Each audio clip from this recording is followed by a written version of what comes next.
Salut et bienvenue. Je suis Christophe Bongo and today I am double happy.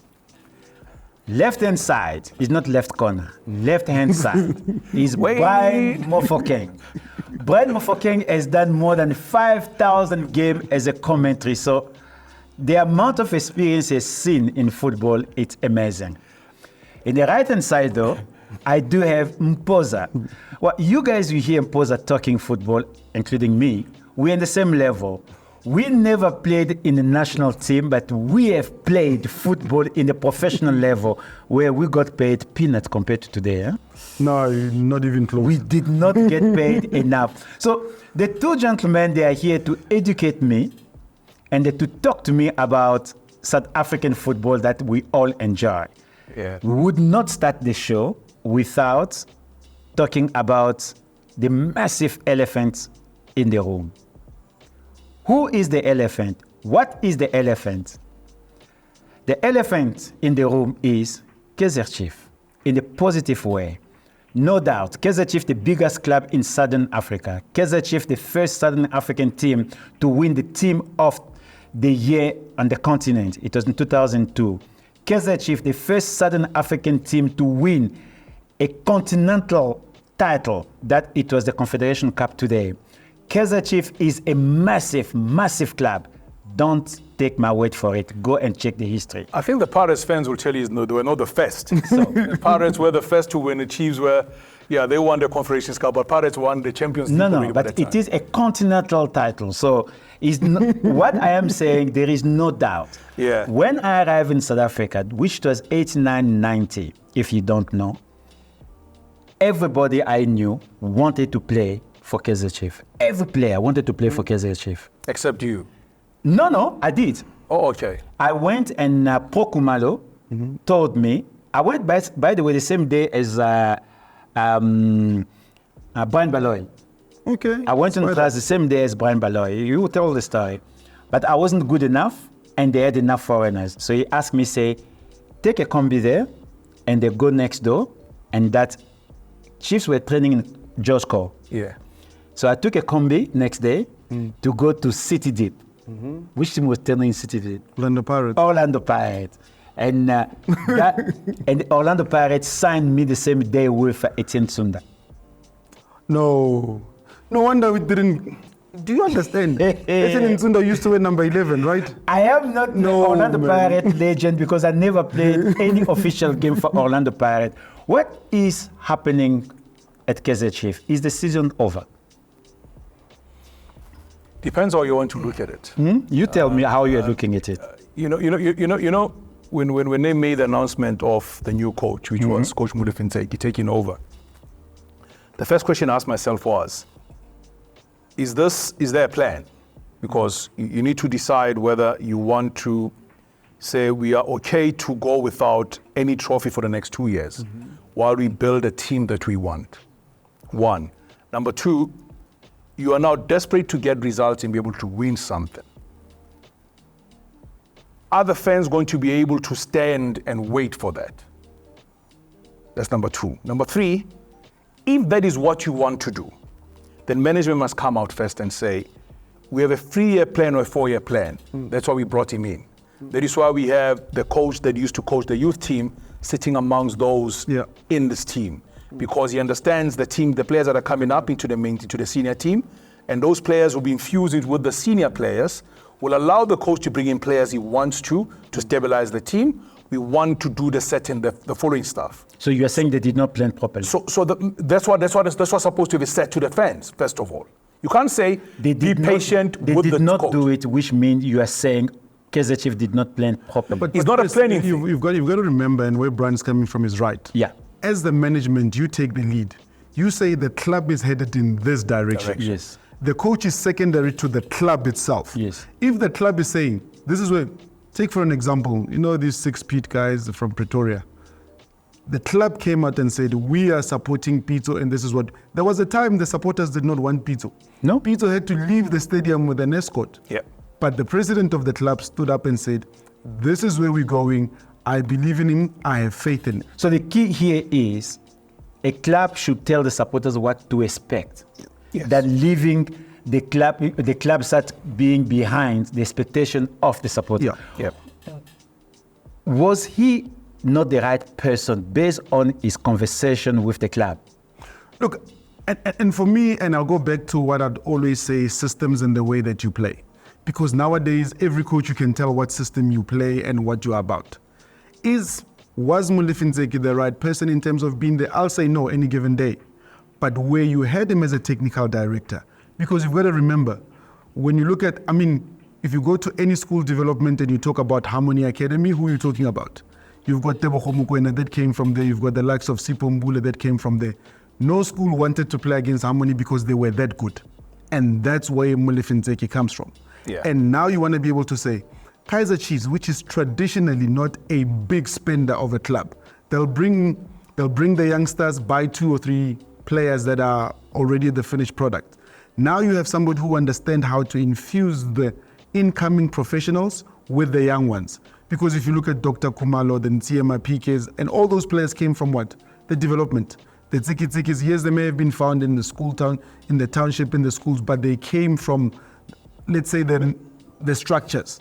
So Molefi Ntseki would have been the ideal guy to be able to fuse those two together rather than to be somebody who is now coaching. I would have kept him as a TD and make sure that you're looking at the likes of Shabalala, the likes of Zwane that are coming through. They would know how to adjust and adapt to the demands of the senior team. If he is good as a technical director, he's not a good coach, why leaving the club altogether now? No. You see, there's a difference. You're not saying he's not a bad coach. Yeah. Or you're saying at the moment. And you are saying at the moment. No, he's a bad coach. What his need was not what he was able to do. No, he's a bad coach. No. How do you say that? Because of the stats. No. The stats. You're talking Actually, about you gave the me the record. stats. The record that he has when he took over. Those numbers are not good. I don't want to lie about that. But you see, what Mpo is talking about, he's talking about what is his strength. Yeah. So why leave the club now? Why don't the club announce, as a coach, we are moving him away, but he's going back to his former job. But remember, the damage is done already, Chris. Yeah. The damage is done. Which damage? The damage is done because by virtue of him moving from the TD position into the hot seat of the coach, and then finding himself being thrown missiles every week by the fans who are disgruntled and very upset. Okay. So you're talking about safety issues here because every second fan was saying, we don't want this man there. Yeah. Why is he there? And also the argument comes in to say, somebody said to me the other day, but he doesn't know he was not there to do preseason. I'm saying, no, he was there. No, he was there in the because he was part of the team a year ago as a TD. So he knew what was happening. So the players that came in, he had foresight. He knew those players were going to come into the team. Okay. So the difference is, let's look at him and look at the new coach, Kevin Johnson. Kevin Johnson comes from a similar school of thought of youth players. Yes. But he does have track record in coaching at senior level. You are taking the word from my mouth. The question is, what next for Kaizer Chiefs?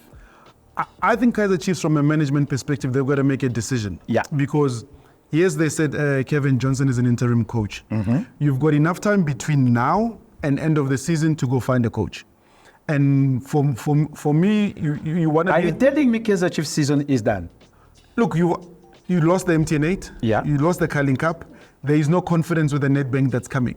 Why not? Why Confidence not is a big thing. So, look at Pirates. Jose seems to be a serial cup winner. He may not play good football in terms of No, the that's league. our second subject. I want to finish the first subject. What is the way forward for Kaizer Chiefs, for our beloved club, Kaizer Chiefs? So for me now, it's damage control from Kevin Johnson's perspective. Yeah. Okay. If he can, as we would say... Stabilize the Chiefs. Are you expecting him to be in top 8? I think, yeah. That should be... This is that Kaizer Chiefs we're talking about. That should be standard. That should be standard. Are you expecting them to win a trophy this season? No. We have one more. No. Okay, we got it. If he wins it, it's a bonus. It is top 8, no trophy, so we have to stabilize this club. Second question, is Orlando Pirates good enough to play 2 games per week for them to go back? Because they've got a lot of games behind and they have to play more of them. Is Orlando Pirates good enough? We already see against Amazulu, you predicted they're going to have a draw. They had a draw. You predicted... Oh, you said they're going to win. No. They're going to win on Friday. On Friday against Polokwane City. So what can we say? Do they have a big enough squad? No, they I heard him saying in one of the social media, he said, the squad of Orlando Pirates is as good as Mamelodi Sundowns. Do you agree with him? Yes, I do. Okay, explain. 100%. If you look at the depth on the bench, you realize that any player that is sitting on the bench can come in and be a starting 11 player. They have a lot of that. It is the how you use the player that is the biggest problem. You know, and I say for a coach to be successful, you need to have a starting 11. You can't be sitting now, second year into a team, and still trying to filter around where the starting 11 is. If you look at, let's look at the matches. Evidence Makgopo was signed from Baroka. He was a goal poacher of note at Baroka. He was the top guy scoring goals for them for fun at Baroka. Goodman Musile was signed at Baroka. He was the key player. He became the young player of the season in the midfield. He was key in the team. I mean, he was even on the verge of Bafana. Verge of Bafana. He got to Pirates, he became surplus to requirement. Eventually had to go and become a lone player somewhere, and he's what that came to kill them in one of the matches recently. Evidence Makgopo had his first start. He's been there coming off the bench 10 minutes, 5 minutes. His first start was in a Kali Knockout Cup match when he played and they won against Cape Town Spurs. Created a penalty, played assist for a goal. Had a brilliant game. They've got new players, Karim Kimvuidi, who's a brilliant player to have in a squad. But because what the coach said is that he wants to have a way to bring those players into the team. He doesn't want to rush them into the team. But if you look at the chasing pack, if you look at the league title, you don't have time, Chris, to be still thinking about, I want to start doing certain things. The answer is they've got a good enough squad for them to play those games and they still competing. Look, Yes. go. By the way, you guys are so hot in this studio that you're keeping making my mic go down. I'm feeling like I am in the... No, Chris, you've got to remember, when you look at the way that Pirates set up, and let's go after the international break and they had to play Jwaneng, right? They went to Botswana, they lost 1-0. Came back, had a different lineup. Yeah. That was against Sundowns. They lost again 1-0. And I think sometimes when you look at the results, they're playing on the field, it does. I mean, you look at what they have on the plane, the players that they're bringing on are quality players. And again, the problem is that we haven't played together. We don't know who. It's one thing to train together. It's one thing to play competitive games together. For 5 games that they played up until the MTN8 final, there was a different lineup every single time. So there was no continuity in terms of the team. Conclusion. Orlando Pirates has a good enough squad to compete for them to get where they need to get. Another team, we talk about Mamelodi Sundowns. They've got the money, they've got this. They are fighting in the forefront. Well, one is already gone, which is a Carling Black Label. And they still stay with the League Cup, they still Champions League, and they still the league. And they also the AFL. You're forgetting the AFL. Yeah, I did put it in, didn't I? No. Okay. Do they have enough material to win, not to compete, to win those that they left play? To win the Nedbank Cup, to win the league, to win Africa Champions League, to win any day. You know what Mamelodi Sundowns are like? I like that guy that say, give me time and place and I'll show up, I'll be there. What they've got to do... You have said many times and you have been proven wrong. You were wrong wait. You were wrong. And I'll take that. You were wrong in the knockout. And I'll take that the quality of the players at Sundowns, it's top. I mean, you look at when No, I'm not doubting that. My question is simple. They've got to get that mentality of winning. Are they good enough not to compete, but to win? Because you see, on the continent, Mamelodi Sundowns, they might be always considered a smaller club compared to Orlando Pirates because they do reach the finals, they do reach the semifinals, but they don't win it. So they will become the almost team. They have, for them to be considered top African teams, is to win it. Are they good enough to win? Yes. But from a South African, before you even answer, from a South African point of view, Sundowns will be regarded as a top. No matter on the continent, that is why it was not even brain surgery. It didn't need brain surgery for you to know that there will be an AFL over Chiefs and Pirates. That's fine. For that reason, because of how well they've done. That's fine. You know? Are they good enough to win? Chris, I can tell you now, watching the Guys, you're telling me everything wait. When you look at the social media of the Al Ahly team, once it became clear that Al Ahly will be playing Mamelodi Sundowns, in the AFL. They were telling you, because they remember the likes of Thapelo Morena going to Cairo and scoring. Listen. They remember coming here. You know that Sundowns is responsible for five goals against them. Let me repeat. Yes. Can Yes. Mamelodi Sundowns beat any team on the continent? Yes. That's fine. Put it Yes. aside. The question is, can Mamelodi go out and start winning trophies? Not the history trophies, the future. Yes. I believe they can. I'll say yes, and I'll give you some of the things. Is that Sundowns is playing a lot wiser than did last season. If you look at when they played against Pedro, they were 10 men in the 3rd minute. They knew that they cannot be able to play and be able to attack, and they play a lot wiser. Has learned. The coach has learned. He's paid his school fees. He's paid his school fees. Now it's time for him to pass the metric. Now it's time for him to get with distinctions, because winning is distinction. And you can see that Sundowns plays a lot more different. Sundowns plays more aggressive, and Sundowns can be able to defend if they need to defend. Whereas in the past, it was just about the flair of going forward. Your knowledge of South African football is massive compared to mine and many of the people are watching. So I want you guys to help me here. The current group of football executives, they have done great job. Phenomenal. We have to accept it. Yeah. South Africa is one of the league on the continent that the schedule is respected in 99.9%. If there is a cancellation game, either it is an event, which we say in French, we say force majeure. But everything that is planned is being played. So that is said. I think next week, we are recognizing Dr. Motaung for his achievement in that. Is it time for South African football to start seeing those leaders leave and they give the baton to the new generations that are hungry to change what football is? I'll start with you, Brian. It's time to have a PSL chairman who is not Dr. Koza. Is it time to have the chairman of Orlando Pirates who is not Dr. Koza, or Mamelodi Sundowns who is not Dr. Motsepe, or to have Dr. Motaung not being in the Chiefs, to sit and enjoy what they've done? Is this the time?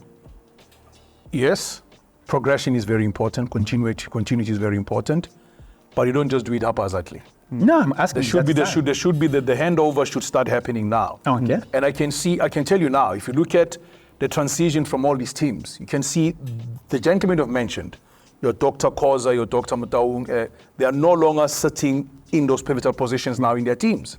You know, you have Kaizer Jr., who's running the team at the moment, alongside Bowie Motaung and Jessica Motaung. They're running the team at Kaizer Chiefs. You go to Pirates, you also have in fact, what I'm talking about, if you go to Pirates now, you have Mpumi running the team there at Orlando Pirates. You also have Nkosana on the other side and marketing side already sitting in the team. Then they have been advised by the senior guys who will understand the game. Krima Shabalala is in part of that setup. So there's already a system. You go to Mamelodi Sundowns, the president of the team of the Roman is actually Tropi Motsepe. Yes. He's not Dr. Motsepe himself. He's not Patrice Motsepe there anymore. I heard that side. You have been in South African cricket in the highest level. Is it time for PSL to have new blood? Look, I think it's got to be important. And the thing is, what you want to be able to do, you want to give the leaders, the current leaders, their flowers so that they can be able to enjoy them. Which we are doing. They've done well to get us very here. well. Yeah. And what we need to be able to do now is to say, who is the next generation that the baton will be passed to? So your administrators. So and it's in those key positions, who becomes the next CEO of the PSL. And it's not just about the PSL. At SAFA level, it's also important because you need to be able to. I didn't want to touch the national level. But you can't go there, because what you want to be able to have, we would like to get to a point where you see a lot of harmony that goes from PSL to the mother body being SAFA, because then you won't have issues of the coach wrote a letter and. You know, you want to have issues whereby everybody is... For his opening a different case, he's opening something else. But what you want to be able to do is to say, if, for example, if you remember in Egypt, there was a time they didn't have an international goalkeeper. Yes. Because there was an Egyptian crisis of goalkeeping. All goalkeepers came from Egypt and they had to be groomed. Can we say clubs can be able to take that directive? So my question then moves. is, for us to jump to that level, is it expertise, is it blood, or it is experience? What do we need in those things? Infuse the two. I think there's the expertise as well as the experience. Those are the two that I bring in. Because So then blood, you can be able... blood should not count. Blood, ideally, if blood it's my shouldn't team. count. If it is my team, yeah, blood will count. But generally, it shouldn't be the first thing on the table. It should be... Football is business, Chris. Okay. Football is business. If I'm employing you, for an example, if this is my team and I happen to be the owner of the team and my son runs the team, how do I fire my son? But if I employ Chris to run my team and Chris messes up, Chris is fired. I get that. And it's very important because one of the things, and we'll say, and there's an understanding that the owners have put a lot of, invested a lot in there. Their lives. If your son is going to be there, let them go get the qualifications to be able to do it. Because football is big business. You now have to be dealing with the purchasing of the players. You heard John Comite saying, that Mayo is 20 million. Are you just going to give 20? No, you're going to go. There's negotiations that comes in. You've got to be able to say, you're buying players. You're doing scouting. What infrastructure do you need? It's no longer just because so-and-so is my father. It means therefore it's in the blood. You go and learn, go and study the right courses and be able to know. Go and do the FIFA courses. Go and do the CAF courses because you've got the FIFA masters that will teach you the business of football. You've got the CAF coaching licenses that are there to make sure that you're able to write. So it is where the baton needs to be passed. Yes, we understand that the family will be there, but the family members, it's not just blood. You need to get the expertise and be able to get the experience that you've got in terms of running it. In those words, before we close, it is massive for us South African. I want each of you to look at the camera and tell Amabokobokos what you need to tell them for this final, because I can't take it with 1 point or 2 points. It is too much. You start, Brian. What can you tell Amabokoboko? To Captain Siya Kolisi, Coach Ninaba. It doesn't have to be in English, by the way. Yeah, we're getting there. Mhleka zami omhle. Lento enokuthi manje sifake lapho ko 5 minutes wokugcina, 2 minutes wokugcina. So fa inhliziyo tata. Sicela ni wrap up nje first half sivele sicethe sigcibe wonke into. Umcimbi uvele uvalwe. All the best, Maren. Rekubalekise ngayo bani. Wephela is ours. Bring it home. Bring it home. To the captain, to the technical team led by Coach Ninaba, my heartbeat cannot take another 1 point where you are coming from behind. I mean, I think, you know those watches that tell you your heartbeat? Yes. Sure. They've been saying other things because and the one thing that the Springboks have done is defended phenomenally. We need them to be at their best. We believe in you and we believe that you can return because South Africa will be the first team to win the Webb Ellis 4 times. Also very interesting before we wrap it up, Chris, which is very nice. There's a video that's going about Elizabeth. Elizabeth, bring it home. Elizabeth.